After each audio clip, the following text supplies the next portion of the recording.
Olá, sejam bem-vindos. Hoje nós iremos falar a respeito da Revolução Francesa, que é, sem dúvida nenhuma, um dos mais importantes processos revolucionários da história humana e, sem dúvida, o mais importante processo revolucionário burguês ocorrido na história humana. Para se ter uma ideia da importância da Revolução Francesa, não apenas a Revolução alterou drasticamente os rumos da política, da sociedade e da economia na Europa, como também teve importantes reflexos na história da América Latina, sendo a Revolução Francesa, em última instância, o elemento que leva ao desencadear dos processos de independência, tanto no Brasil quanto na América Espanhola. Porque, no caso, a Revolução Francesa leva ao poder Napoleão Bonaparte, que irá invadir a Península Ibérica, e a invasão da Península Ibérica por tropas francesas é o estopim do processo de independência da América Latina. Aqui nós temos uma imagem interessante que representa o processo revolucionário francês. O povo armado, marchando para o combate. É um aspecto interessante notar, nessa gravura de época, a intensa participação feminina no movimento. O artista faz questão de apresentar inúmeras mulheres, praticamente só mulheres, avançando em primeiro plano, inclusive rebocando um canhão. É interessante observar essa participação feminina que foi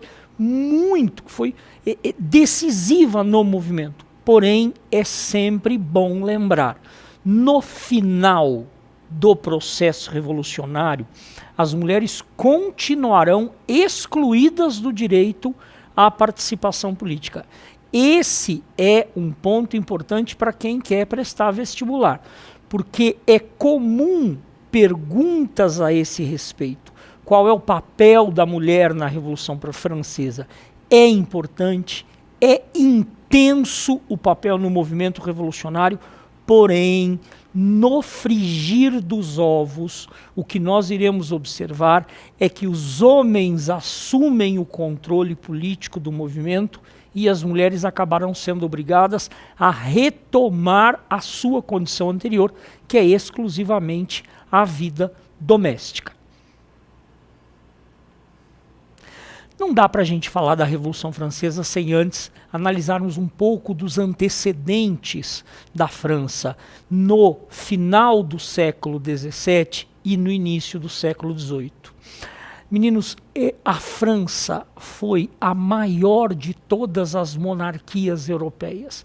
Se não em grandeza econômica, pelo menos era a monarquia que servia de referência para o resto das monarquias europeias como um modelo a ser seguido.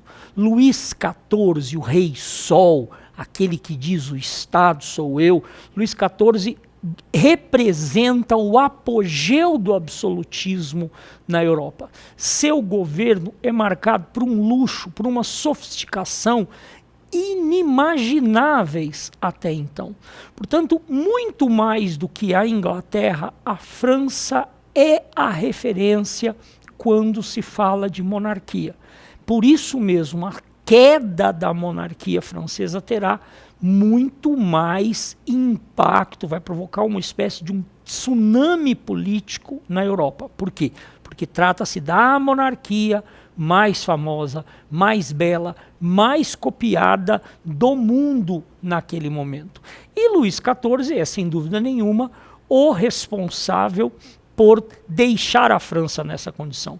O reinado de Luís XIV, eu sempre digo, ele traz em si tudo de bom e de ruim que a monarquia absolutista teve. Foi um grande rei, ficou no poder por mais de 60 anos, realmente construiu alguns daqueles objetos que se tornaram referência para o turismo na França atual. É, por exemplo, responsável pela construção do Palácio de Versalhes. Não precisa se dizer mais nada. Porém, apesar de todo esse luxo, de toda essa grandeza excepcional, a monarquia gasta demais. Já no governo do Luís XIV, nós podemos observar esse excesso de gasto público.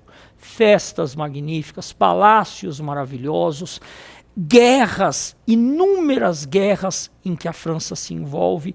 Isso gera um déficit público exagerado. Luís XIV tem junto de si um ministro das finanças, que é um cara chamado Colbert, que é um gênio, que é brilhante, que estimula o desenvolvimento do mercantilismo francês, que transforma a França numa referência internacional no que diz respeito à produção de artigos de luxo, como roupas finas e perfumes, garante um crescimento econômico muito significativo. Mas não há crescimento econômico que resista ao excesso de gastos que a monarquia produz. Outro aspecto importante, Luís XIV, no final de sua vida, por conta de uma mera picuinha religiosa, Luís XIV decide proibir a prática do protestantismo dentro da França. Seu avô, Henrique IV, havia autorizado a prática do protestantismo dentro da França através de um documento chamado Edito de Nantes. Luís XIV revoga. Ele não aceitava pessoas de outra religião no seu reino, o reino dele, no país dele. Não aceita. Ele revoga o Edito de Nantes e 500 mil de protestantes franceses vão ir embora do país, levando consigo uma quantidade de dinheiro que foi fundamental para iniciar o declínio da economia francesa.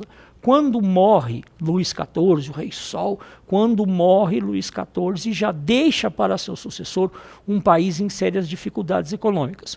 O sucessor de Luís XIV, Luís XV, tem todos os defeitos do pai e não tem as qualidades. É bom lembrar que durante o reinado de Luís XV começa a Revolução Industrial na Inglaterra.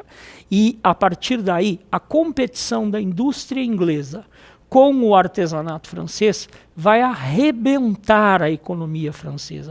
Para piorar, a França tem um tratado com a Inglaterra que autoriza os tecidos ingleses a entrarem na França sem pagar tarifas alfandegárias. Ao mesmo tempo, os vinhos franceses entram na Inglaterra sem pagar tarifas alfandegárias. Isso podia ter algum sentido, mas no momento que começa a Revolução Industrial, o preço do tecido inglês cai muito e, a partir daí, esse tratado irá levar o artesanato têxtil francês a um colapso, prejudicando ainda mais o governo da França, o Estado francês, a economia francesa.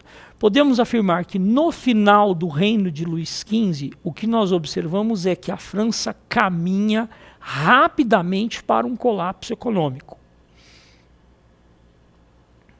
Há aqui uma imagem do Rei Sol, Luís XIV. Notem a pompa, o luxo que o rei apresenta.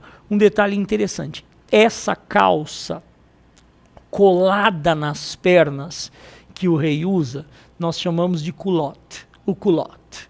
Essa expressão acabará se tornando comum na França. Os nobres usavam essa calça colada, os mais ricos usavam essa calça colada, e o povo não tem dinheiro para usar esse tipo de calça. Então, a população de Paris ficará conhecida como sans-culottes. A população pobre de Paris, que será o motor da Revolução, são sans-culottes, porque não tem como comprar esse tipo de calça.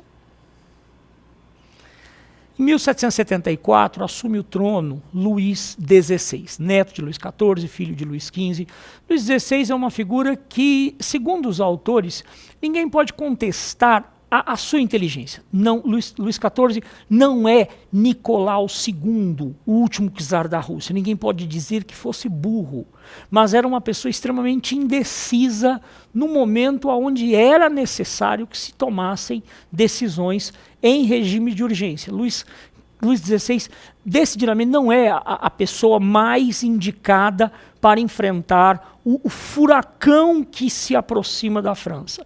Ele assume o poder em 1774, em 1775 1976, ele envolve a França na guerra de independência dos Estados Unidos, apoiando os colonos. A intenção de Luís XVI é enfraquecer a Inglaterra, fazendo-a perder uma de suas colônias mais importantes. Os Estados Unidos conquistam sua independência, a França atinge seus objetivos, porém, no resultado final, o que é que nós vamos observar? Para a Inglaterra, foi ruim perder os Estados Unidos? Sim. Mas a economia inglesa em ascensão se recupera rapidamente. A economia francesa, à beira do colapso, entra em colapso. Posso afirmar para vocês que a participação francesa na guerra de independência dos Estados Unidos é a gota d'água que faz o balde transbordar. A França está quebrada e é urgente, é muito necessário encontrar uma saída para o problema econômico francês. O problema mais importante é que a França arrecada menos do que gasta. O governo francês gasta muito mais do que arrecada. Só pagam tributos na França burgueses e povo. Existe uma quantidade imensa de gente que vive de forma parasita em relação à burguesia e o povo, que são os nobres e os membros do alto clero. A nobreza, algo menos que 500 mil de pessoas num universo de 25 milhões de habitantes, a nobreza vive de pensões pagas pelo Estado, vive com uma série de benefícios, não paga tributo, a igreja não paga tributo, tem rendas imensas. Portanto, a gente demais mamando nas tetas do Estado e gente pagando impostos demais. A burguesia francesa não vai conseguir fazer revolução industrial soterrada pelos impostos que a monarquia cobra dela. É inviável. A galinha dos ovos de ouro está sufocada. A burguesia. O povo nem se fala. Calcula-se que um trabalhador médio francês urbano gastasse 80% de sua renda apenas para consumir seus alimentos básicos, que era composto fundamentalmente de pão. Outro problema, a França coletou muito dinheiro emprestado. Além do problema do déficit público, você ainda tem problema de dívida externa. Isso não é fácil de solucionar. Um outro problema também, algo um pouco mais prosaico, a rainha Maria Antonieta, esposa de Luís XVI, uma princesa austríaca, gastava dinheiro demais, era uma gastadora, era uma perdulária, e isso a torna muito impopular, até pelo fato de ser austríaca, aos olhos do povo francês. É apenas mais um problema que a monarquia francesa é obrigada a enfrentar. Aqui a figura do Luís XVI, aí, cheio de pompa também, bonito, né? As coisas não vão ficar tão bonitas assim conforme o tempo passar. Bem que o Luís XVI tenta resolver o problema econômico, ele faz como aquele time que não para de perder, troca o técnico. É mais ou menos essa a tática dele. Ele vai trocando seus ministros das finanças para tentar encontrar uma solução milagrosa para resolver o problema. Turgot, Necker e Calonne são os 3 ministros das finanças que vieram em rápida sucessão. Um era contratado, contrata Turgot, Turgot apresenta uma proposta de corte de gastos, de enxugar a máquina do Estado, de diminuir os privilégios da nobreza, é mandado embora. Necker apresenta uma proposta semelhante, mandado embora. Calonne, mandado embora. Portanto, o rei não está disposto a fazer as mudanças necessárias. Essa é a verdade. Não está disposto a cortar na carne. É necessário tirar privilégio da nobreza. Luís XVI não tem força para isso. A nobreza é, nesse momento, o aliado que resta ao rei, uma vez que a burguesia está profundamente insatisfeita. E aqui uma imagem interessantíssima, né? Aqui nós vemos a nobreza e o clero nas costas da burguesia. A burguesia francesa curvada, tentando caminhar, carregando nas costas a nobreza e o clero. Dá uma ideia clara de qual é a situação da França no governo de Luís XVI. O que o rei, esse rei indeciso, vai tentar fazer é negociar com a nobreza. Ele convoca uma assembleia de nobres numa tentativa de convencer a nobreza a abrir mão de seus privilégios. É como chamar a raposa para cuidar da segurança do galinheiro. É óbvio que a nobreza não vai aceitar negociar seus privilégios. Há uma assembleia chamada Assembleia dos Notáveis, e essa assembleia termina com a nobreza declarando ameaçando o rei com uma rebelião, a chamada Revolta Nobiliárquica ou Revolta dos Notáveis de 1787, onde a nobreza francesa ameaça pegar em armas contra o rei. É realmente uma situação difícil, porque o rei fica desmoralizado por uma nobreza enfraquecida. Vejam, se o rei não consegue impor sua vontade a essa nobreza falida, quem dirá impor sua vontade a uma burguesia cada vez mais insatisfeita? Qual será a solução encontrada pelo monarca? A convocação de uma assembleia, conhecida como Assembleia dos Estados Gerais, que era formada pelos estamentos, pelos estamentos que formavam a sociedade francesa medieval. Olha que coisa arcaica. A Assembleia não era convocada desde 1613. Como era formada essa Assembleia? Por um primeiro Estado, um primeiro estamento formado por membros do clero, um segundo Estado formado por membros da nobreza, um terceiro Estado que era formado pelo resto da sociedade francesa, não nobres e não membros do clero. Quem domina esse tal terceiro Estado é a burguesia francesa, o grupo mais organizado, o grupo mais privilegiado. Então eu posso afirmar para vocês que essa Assembleia dos Estados Gerais será dividida entre o clero, a nobreza e representantes da burguesia. Aqui você tem 300 deputados do clero, 300 da nobreza, 600 burgueses. Porém, a forma de votação dentro dessa Assembleia era por Estado, e não pelo número de deputados. Mesmo havendo 600 burgueses contra 300 nobres e 300 membros do clero, prevalecia o alto clero, portanto nobres também, apesar da burguesia ter um número de deputados significativos, as votações eram separadas. Um voto para o clero, um voto para a nobreza, um voto para a burguesia. Então, quando o rei convoca essa assembleia, está claro que a burguesia não vai conseguir mudar os rumos da política francesa, porque ela vai estar sempre perdendo nas votações por 2-1. Quando a assembleia entra em operação em maio de 1789, o que a burguesia faz? Propõe mudar a forma de votação, trocando o sistema de voto por Estado por voto por cabeça. Cada deputado um voto, ela sabe que tem maioria e, portanto, conseguirá forçar mudanças. A nobreza, naturalmente, não vai aceitar essa proposta de mudança, o pau vai quebrar dentro da Assembleia.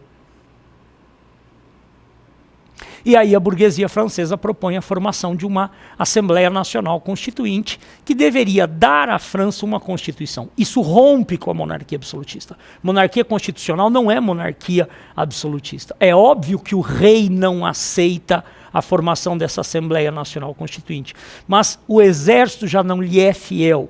Portanto, o que acaba acontecendo é que a burguesia força a formação, a criação dessa Assembleia Nacional Constituinte, passa por cima do rei. É muito interessante isso. O rei, ao tentar recorrer ao exército, percebe que esse exército já não lhe é mais fiel. O resultado, então, é que o rei começa a trazer mercenários alemães para tentar reprimir, para reunir forças para tentar reprimir a Assembleia Nacional Constituinte, que responde formando a chamada Guarda Nacional, com a população de Paris, os sans-culottes, servindo de base para essa espécie de exército revolucionário. E é esse exército revolucionário que irá tomar a fortaleza da Bastilha, que irá ocupar a fortaleza da Bastilha, símbolo da monarquia absolutista na França, em 14 de julho de 1789. Obrigado pela atenção e continuem aprendendo com a SENEC.